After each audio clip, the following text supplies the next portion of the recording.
Match week ke-31 dari semua pertandingan Big Six hanya Liverpool yang kalah. Ya, back again with me in my channel Dave Refli, dan di Liga Mono juga pastinya sudah episode 26 ya kalau gue nggak salah. Dan di episode kali ini seperti biasa mau ngebahas di Premier League aja, karena di La Liga juga cukup mengejutkan ya, di mana Real Madrid kalah dan juga Barcelona yang hanya bisa mengambil hasil imbang melawan Real Betis, yang dimana di situ ada GOAT kita Anthony. Tapi gue pengen fokus di Premier League seperti biasa. Ya, seperti yang kita tahu, Premier League sudah memasuki match week ke-31, yang dimana sudah pasti tersisa 7 match lagi untuk match di Liga.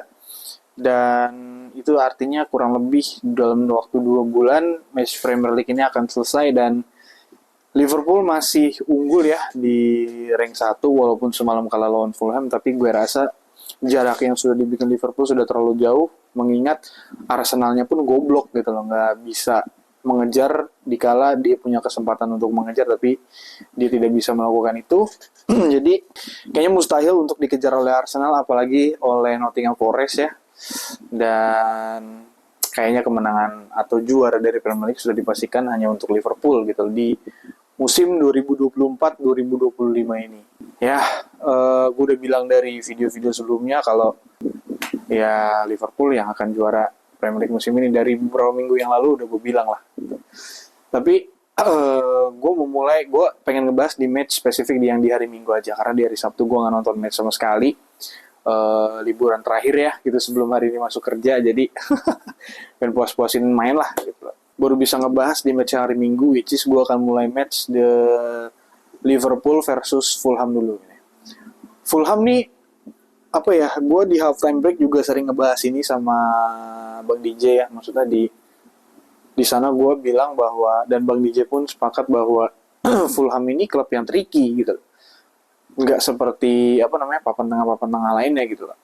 Maksudnya Fulham, Brentford, Crystal Palace ini klub-klub yang cukup tricky lah gitu. Maksudnya kalau lo memprediksi suatu hasil ketika melawan klub-klub ini, lo nggak punya hasil yang nggak bisa menetapkan hasil yang pastilah gitu loh.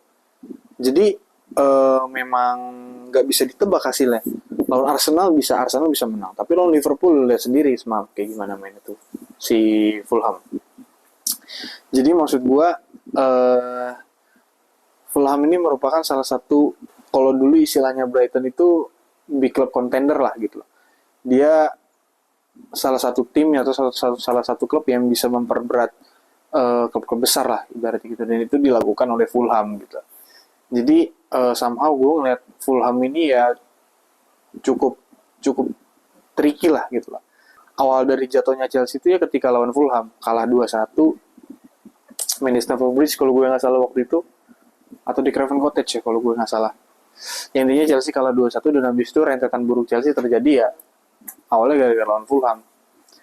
Apakah ini bisa terjadi atas Liverpool ke depannya? Ya bisa jadi gitu, kenapa enggak gitu. Gue lihat walaupun Liverpool merespon ya gitu, tapi agak nggak bisa dibohongi, Liverpool sudah main di cukup banyak match, sampai match tadi malam itu udah main di banyak match lah, dan gue rasa mereka burn out ya, cukup burn out, kayak kewalahan aja gitu loh. Maksudnya cara merespon dia kan di babak kedua, dan bagaimana cara mereka merespon nggak seperti yang kita tahu di paruh musim awal atau di awal 2025 kemarin lah, yang lagi on fire itu. Makanya ketika melihat Liverpool hanya bisa cetak 2 gol, dan golnya pun ya udahlah gitu. McAllister golnya oke, tapi golnya Luis Diaz dia bisa melihat insting golnya itulah gitu lah. Tapi sisanya gue bilang Chelsea melawan Brentford ya tadi gue udah jelaskan lah ya, maksudnya di luar klub-klub papan tengah ini yang sangat-sangat tricky, emang Chelsea-nya nggak ada kreativitas gitu loh. Kelihatan banget, lo dengan pemain utama aja nggak ada kreativitas, apalagi ketika mengandalkan pemain-pemain lapis kedua gitu loh.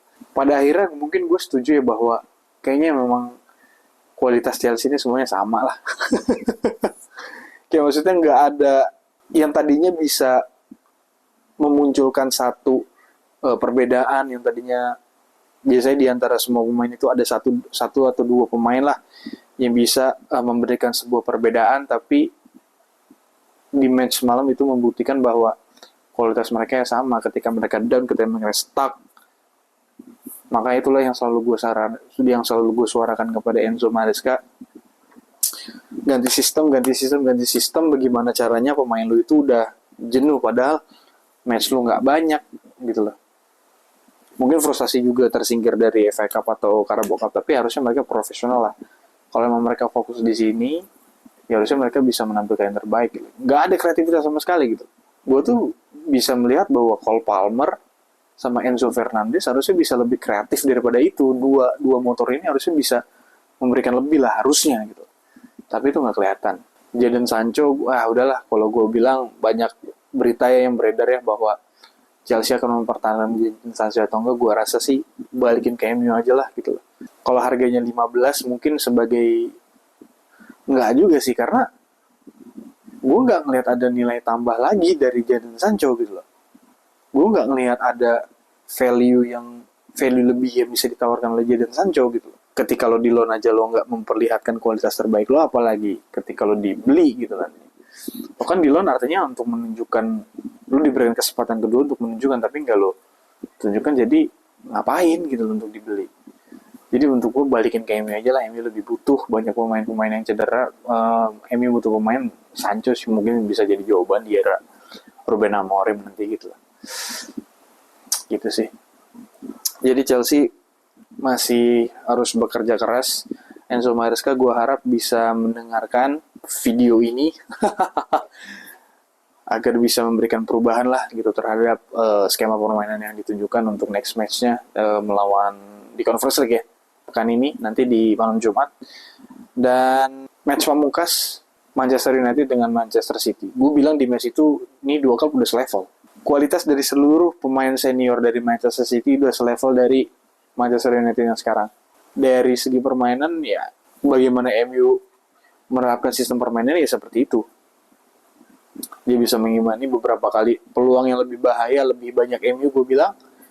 Dan City cukup kewalahan, dan ya memang City memang seperti itu ya gitu. Cukup kewalahan dan cukup kerja keras lah. Biasanya kerja keras dan kewalahan mereka ini membuahkan hasil, bedanya gitu. Dulu membuahkan hasil, sekarang enggak gitu aja. Enggak ada halan, kelihatan banget, enggak ada yang maksudnya enggak ada halan tuh BKMU kayak gue bilang lebih leluasa deh gitu. Enggak ada target man yang membuka ruang kasarnya. Jadi cukup rapat ya, BKMU cukup solid, cukup disiplin juga. Dan inilah MU ketika menghadapi pesaingnya ya dari tim-tim papan atas atau tim-tim Big Six lah.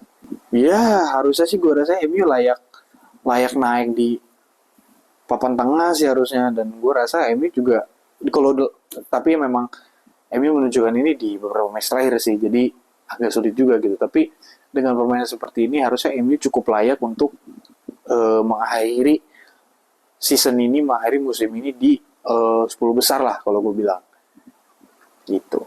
Jadi ya semoga dapat banyak tim Inggris yang lolos nanti, kecuali Arsenal yang lolos ke mana Liga Champions. Ya harusnya Arsenal atau Aston Villa bisa. Aston Villa sih harusnya bisa ya. Aston Villa kan ketemu Aston Villa ketemu PSG, sulit juga tuh. Gitu. Jadi ya semoga dapat 5 slot. Jadi slot Eropa untuk Liga Inggris tuh nanti akan banyak. Chelsea juga kan akan melaju juga ke semifinal kan nanti. Anjay. Ya yang terbaik lah untuk MU, karena gue bukan fans MU tapi gue rindu akan bagaimana MU bersaing di papan atas sih. Itu aja. So kayaknya untuk video kali ini cukup segitu dulu. Dan nanti kalau misalkan gue bisa nonton Liga Champions ya gue akan ada video di hari Rabu, tapi kalau enggak ya kita lihat di hari Jumat. Oke, thank you guys untuk nonton video gue. Selamat beraktivitas di hari Senin, dan yang kerja selamat kembali bekerja. Bye bye guys, thank you.